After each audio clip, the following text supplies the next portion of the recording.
Hi guys, Motivated Lucas here, or you can call me Lucas. You're gonna see my dogs in the background here, but a lot of people like dogs. So anyways, I was coming to you guys because I wanted to make a video about mental health awareness. I know that we are in the end of the month, but I still wanted to see if I could get something released before the day's over. I'm gonna share with you guys my workout, my core body workout that I did today. But before I get into that, I wanted to express that I recently got put on a CPAP machine, which is supposed to help, me feel better mentally, physically, and emotionally. I've only used it 2 days or 2 nights, and so far I do feel much better, but I assume it's going to take a few weeks before I notice a really big difference. And once I get the 2-week usage time in, I'll give you guys an update on that. So I wanted to talk about a couple of things. One, being that I've noticed that over the course of the last few weeks, I've been having issues with my insomnia, aka sleeping again. Second thing, I've also been struggling with anxiety late at night the last few weeks, which is unusual for me lately. I just want you guys to know that self-care and taking care of yourself plays a huge part in your mental health. And that includes setting boundaries with people.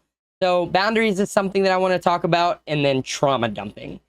So first, let's get into me having issues sleeping the last few weeks. So with that, so I use Life Fitness app so that I can log my workouts, and then I journal them in my bullet journal. So that I can see like the progress that I've made, like if I go from lifting 30 pounds to 40 pounds on something, or doing more sets than I was doing before, just to see, like progress as to how far and how much I have accomplished in that aspect. When I went to the gym today, I went to go log my cardio warm up and noticed that the last time I logged my workout, or the last time I did a workout, was May 8th. So about to be about a month ago. 8 days from now would be a month ago. And prior to that, I had almost 70 days in a constant workout routine. So I actually wanted to show you guys this workout journal that I use. So I haven't journaled my last workouts yet, but I will kind of show you where I was. So like, I would have gone the week probably of the 8th. So let's see. Let me focus in on this real quick. There we go. So this is my leg day workout. Let me find, or is what I did today. So that's what I wanted to share with you guys first. So this was my last core workout back on April 26th. I'm sure that actually wasn't my last one. It is just appearing that way because I haven't, penciled in those. Sometimes I get distracted and forget to write them down here, but I have them logged in the Life Fitness app. So with that, me kind of going over when the anxiety, I'm going to talk about both of these, anxiety and my sleep issues.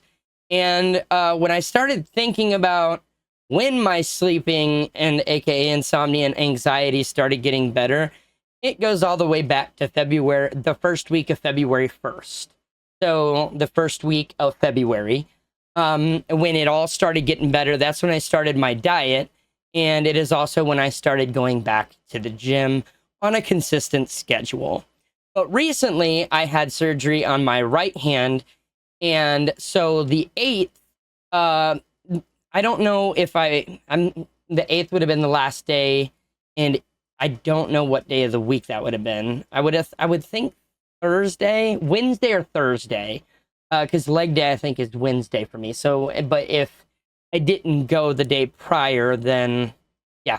Anyways, so the rest of that week, I didn't go to the gym because I spent that week, or the rest of that weekend, putting together my grandmother's Mother's Day gift. Well, my mom and them were coming up a couple of weeks later, so that we could go see Alabama. That got postponed. If you want to see an update on that, you can check out my last video, which will be linked right here. Anyways, so with that being said, so I thought I had quite a bit of time to work on both my mom's Mother's Day gift, which was similar to what I got my grandma, which was a scrapbook, and of, you know, just pictures throughout life and throughout the last few years, especially because I don't really think we took many pictures growing up. My grandpa used to be the one to take those, but he passed away in 2007. So no one that, you know, thought about doing it. I took over that role, but that just started a couple years ago. So anyways, with that being said, I had noticed that that is when I stopped going to the gym. Or no, I know what I was talking about. Sorry. So I thought I had more time to work on my mom's gifts. I did not. I thought my surgery was on the 22nd of May. It happened to be on like the 15th or the 16th instead. So when I got the call from the pre-surgery nurse on the Monday, the day after Mother's Day, I said, oh, my surgery's next week, right? And she's like, no, I have it down for this Thursday. And I'm like, oh, I didn't reschedule it because it needed to get done. So in that moment, I'm like, crap, I've got 2 days to try to work on this scrapbook and to try to finish the other one, which was the diamond painting. But that one, you'll see when it's finished in the future why I did not get that complete in 2 days. So anyways, backtracking to when I stopped going to the gym and when my like mental health and my anxiety and my insomnia started to fall backwards was when I stopped going to the gym. So today I went and got, you know, my core body workout in. I thought I was going to struggle because of my hand. But when I went and got the stitches removed, I discussed with the nurse, like, if it was okay for me to go back to exercising. And I had told her, similar to some of my workout routines, she said, most of them you're going to be able to do. And like when I do my arms or shoulders, like I might have to do single arm workouts instead of doing the, you know, some of the doubles, like bicep curls, for example. Because I'm probably going to have to use lighter weight on this hand for just a little bit while I'm working it back out, working the strength back up in it as well, but mainly because it's still sore. Me, however, I have a really high pain tolerance, so normally I just, you know, push myself to the max, but I'm trying to be careful because I don't want the recovery time on that to take control. So that kind of covers the anxiety and insomnia, insomnia issues, because that's back when it all started. And, you know, when I'm going to bed earlier than 4 or 5 a.m., normally I'm in bed by 2 a.m., if not earlier than that. I, you know, am not awake by myself enough to think. Like I said, the gym is kind of like my, you know, thinking and also let my frustrations out therapy session kind of. So in a way, now I see why it was affecting me, because if I had a bad day or if I was thinking about a lot closer to bedtime, that's when I would have trouble sleeping and my anxiety would be elevated. So hoping that by starting up the gym back today, that tonight will be a little bit better. Okay, so now let's kind of go over trauma dumping, also known as oversharing. So obviously I've been struggling mentally the last few weeks. And I'm still struggling now. I don't know if it's because Father's Day is coming up. This is going to be, I think, my third Father's Day without my dad here. So, you know, some of those days kind of get a little rough for me.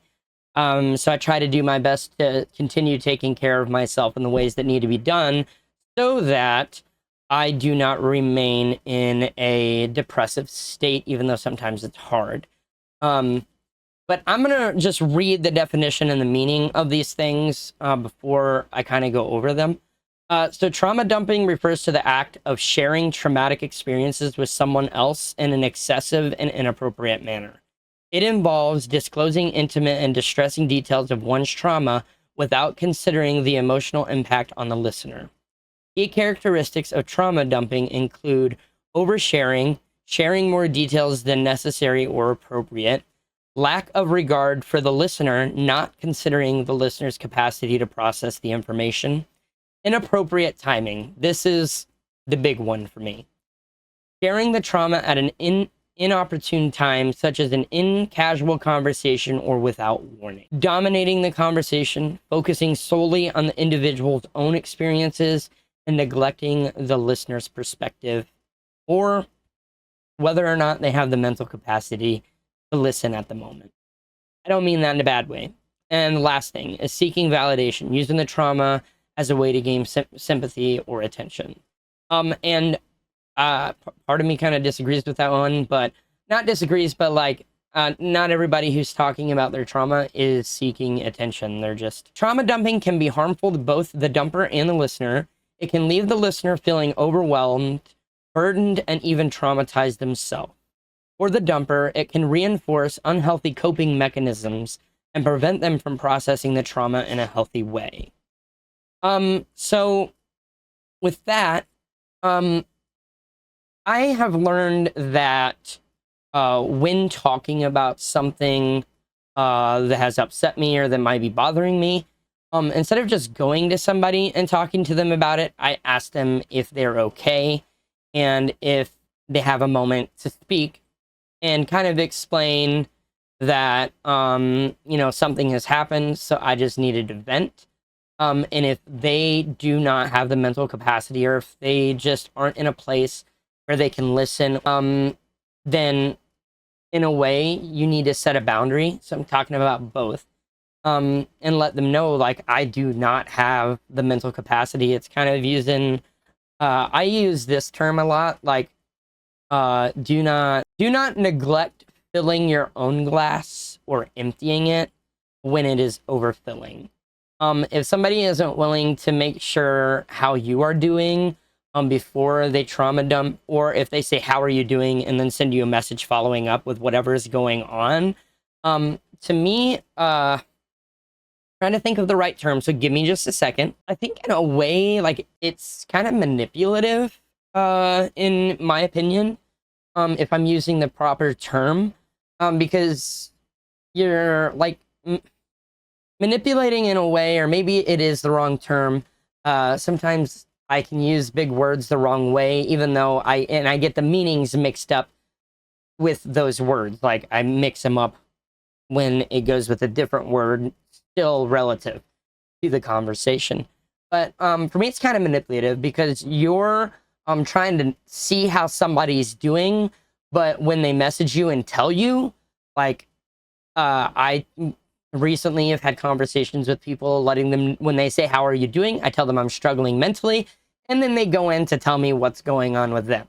Well, I just told you I was struggling mentally, and to me, that kind of just gives an obvious of, like, maybe you shouldn't dump whatever is going on with you that day on that person, because it means that they're struggling mentally and need to worry and focus and take care of themselves before they worry about someone else and their problems. And I don't mean this in, like, a mean way, but sometimes we do not have enough gas in our tank to listen to someone else when we're trying to work through our own stuff.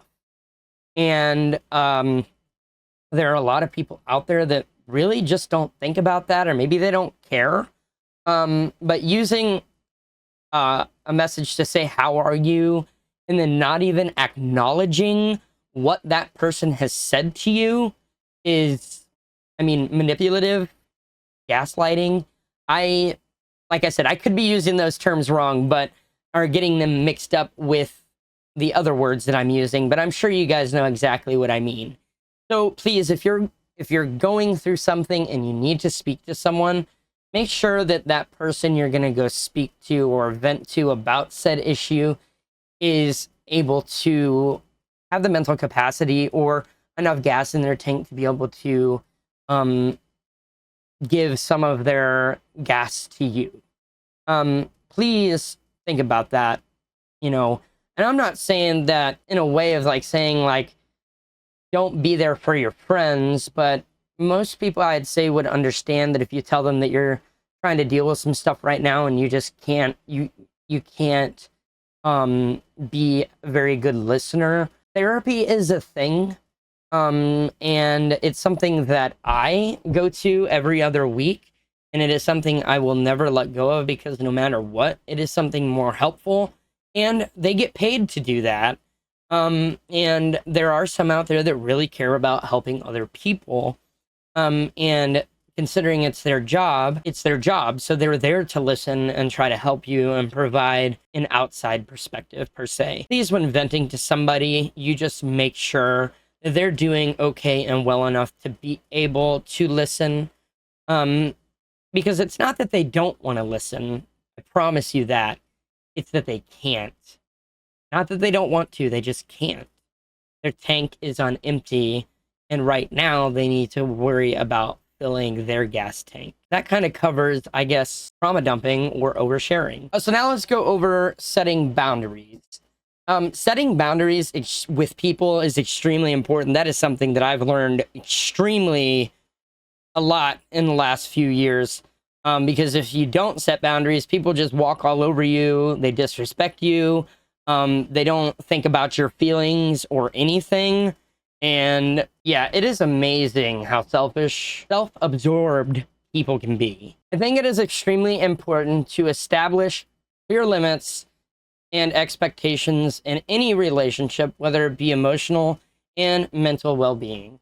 Even if that means certain terms make you uncomfortable, or trigger me. I have PTSD. So certain words can be a huge trigger to me. I won't go into them, but I guess it's a term to use in a different way that kind of goes with SA. And hopefully most of you kind of understand what I mean by that. I don't know if that's something that can actually be said. So making sure that you have boundaries with somebody, no matter what they are. Like if a word makes you uncomfortable, or if talking about certain things makes you uncomfortable or triggers any kind of response from you, let that person know. Speak up and set that boundary. Because to them, what might be silly or offensive, or not offensive, to them, what they consider to be, I guess, someone maybe being a baby, or telling somebody they're overreacting over just not being okay with certain jokes, or certain things. And for me, like if somebody says, "Wow, you're too soft," just because something upset me and maybe isn't comfortable for me, doesn't mean that I am weak. It just means that I have a different tolerance level and a different boundary than you. And instead of laughing at said person or making fun of them, you should respect those boundaries. And if you think that people get offended way too easily these days, so using that as an example, it doesn't mean that people are getting offended easily. It just means that they see things in a different light than you, kind of like the difference in opinion. Just because you find something to be less offensive than the other doesn't make the person's feelings any less valid. And for me, if somebody disrespects those, I'll give them the boot, because I'll tell you what, peace and happiness is so much better than putting up with people who constantly disrespect you, or make fun of you, or tell you you're being soft, or getting offended too easily. They're exhausting people to be around, if you ask me. So set boundaries, and if people cross them, limit your interaction with those people, or completely cut them out. Because if they're affecting your mental health, emotional health, or physical health in any way, they are not worth having around. Trust me, peace and happiness brings you so much relaxation, you have no idea. So that's kind of what I wanted to talk about. I hope that this video helped somebody. And always reach out if you feel alone or you need somebody to talk to. There are hotlines for that, which I will leave in the description below. Resources for people to be able to reach out if they don't have a friend that can listen, or they can't get a hold of them for reasons, if they're busy or doing something, or just not able to listen. And remember, again, it's not because they don't want to listen, it's that they just physically can't. They can't take it, they can't handle it. And I've had a lot of people in my life where their mental health was top priority.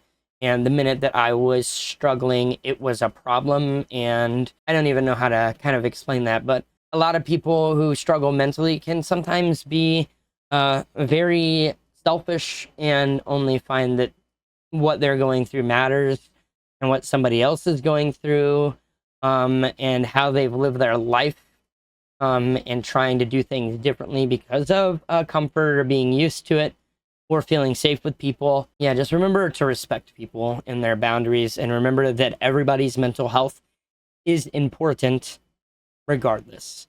So I hope that everybody, again, finds this video helpful in any way, and me sharing some of my experiences, especially in the last couple of weeks, while taking something out of my routine that's been there for months, and how it is important to keep those routines going. Take care, everybody, and I will see you guys in the next video.